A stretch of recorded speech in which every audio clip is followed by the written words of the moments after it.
Well, initially, of course, I did not know anything more than other Americans.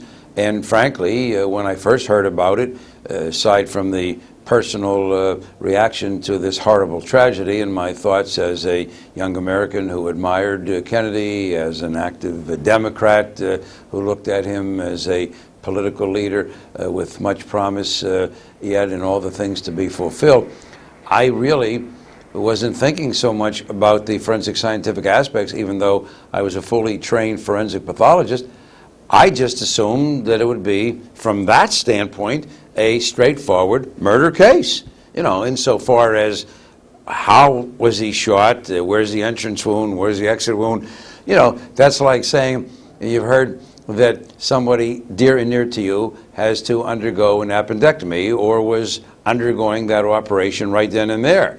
You know, you wouldn't think, you would assume, if it's at a hospital, it's going to be done by a board-certified general surgeon who will know what's happening and so on. It wouldn't occur to you that the person may wind up with hepatic and renal failure, brain death, infections, and so on. You know, so I'm giving this to you as an analogy. What has emerged, what we are still talking about 40 years later, is unfathomable. Nobody in the world could have predicted this. Now, if I had known, and I don't know when I first came to know, that the two pathologists who were going to be selected to do this autopsy had never done a gunshot wound autopsy in their entire careers, then I might have already begun to have some misgivings.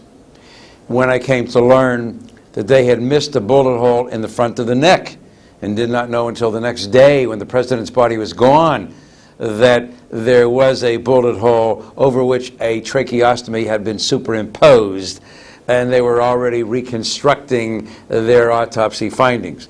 When I came to know that the preliminary autopsy report and notes were burned in the fireplace of Commander Hume's home.